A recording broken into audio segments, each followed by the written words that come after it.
Em uma sociedade na qual recebemos estímulos sonoros a todo tempo, utilizamos fones de ouvido com frequência e outros dispositivos que amplificam os sons em alto volume, muitas são as afirmações acerca da perda de audição.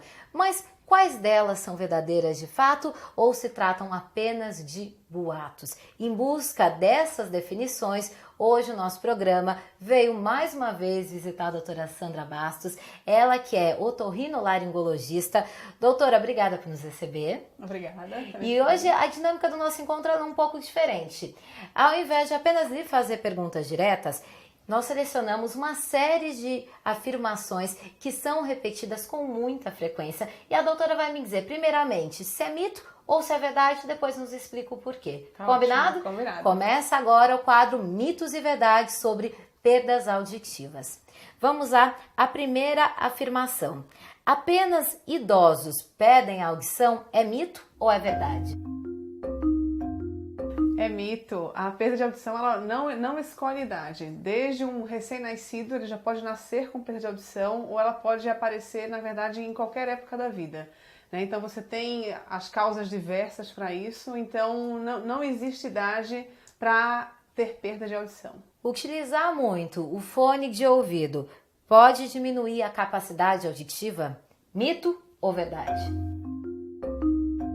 É mito também. Então, uma das causas é essa. Então, para você ver que não tem idade, né? As causas são diversas, repetindo. Você pega muito o que? Adolescente, adulto jovem, usando muito fone de ouvido. Hoje existe um hábito muito grande a essa prática de usar fone e ouvir tudo muito perto, como se quisesse se isolar do mundo e ouvir aquela música dentro de si. Mas a pessoa depois ela vai sentir, né? Principalmente se o volume usado no fone for muito alto. Então, fone de ouvido causa perda de audição, tem que ter muito cuidado com o uso, restrição a número de horas por dia a serem usadas, tanto crianças como qualquer faixa etária, né? Vamos à afirmação seguinte. Uma pessoa diagnosticada com perda auditiva deve esperar para começar a utilizar o aparelho auditivo e evitar assim que o ouvido fique preguiçoso. É mito ou é verdade? É mito. Então, uma vez que o paciente apresente a queixa clínica de perda de audição, a primeira coisa a ser feita é procurar um especialista, né? Comprovada a perda de audição, alguma coisa tem que ser feita, né? Dependendo do caso. Então, depende muito do que está causando a perda de audição. Mas vamos falar especificamente dos pacientes que têm perda de audição e que precisa de aparelho de audição, independente da faixa etária. Então, se o paciente ele é privado de audição, o cérebro, quando você chama de preguiçoso, o ouvido, na verdade quem fica preguiçoso é o cérebro.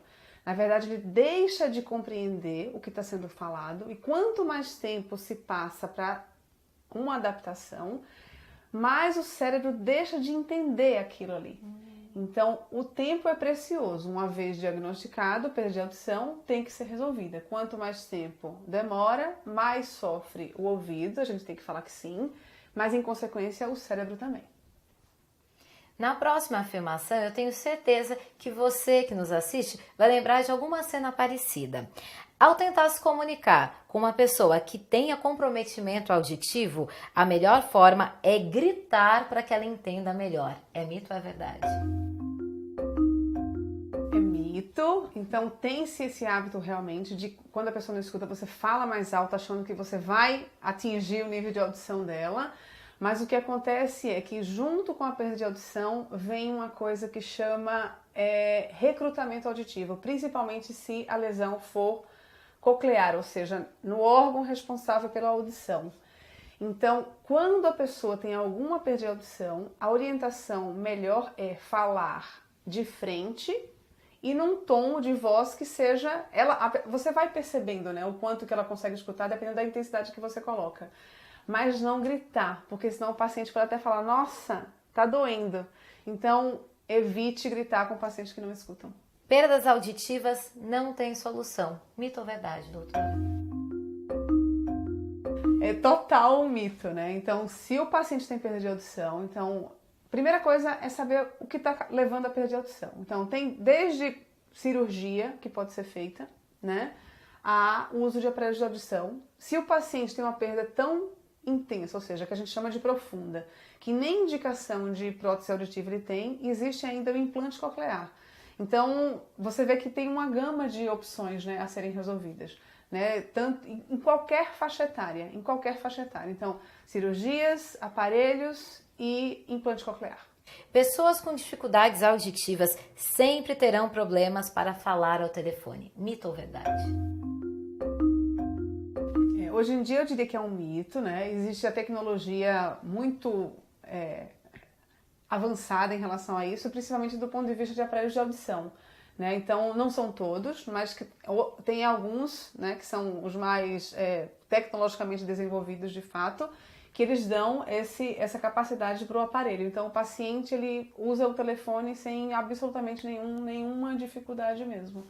Essa sala é importantíssima para o diagnóstico, não é, doutora? Sim, com certeza. Então, uma vez sentido, né, você tem a queixa clínica de perda de audição, procurar um otorrino e fazer o exame de audiometria. Esse é o básico para poder investigar. Crianças menores que não têm como participar, existem outros exames que também podem ser feitos, né? Que até se conhece como o teste da orelhinha, que se faz na maternidade. Então, assim, investigação, exames para investigação, eles existem, né? A gente só precisa não ter medo e achar que aquilo, não, ele nasceu assim, ou apresentou uma perda de audição, não tem o que ser feito. Tem que se quebrar essa ideia, né? Então, tem como se investigar, independente de qual perda seja, e tem o que se fazer, independente de qual perda seja. Muito obrigada, doutora, por nos receber, por quebrar alguns paradigmas e o principal, por orientar os pacientes e mostrar que existe solução sim, para que todos vivam de forma mais equilibrada, até mesmo quem já apresenta perda auditiva. Muito obrigada, doutora. Obrigada também. E a gente se encontra no próximo programa.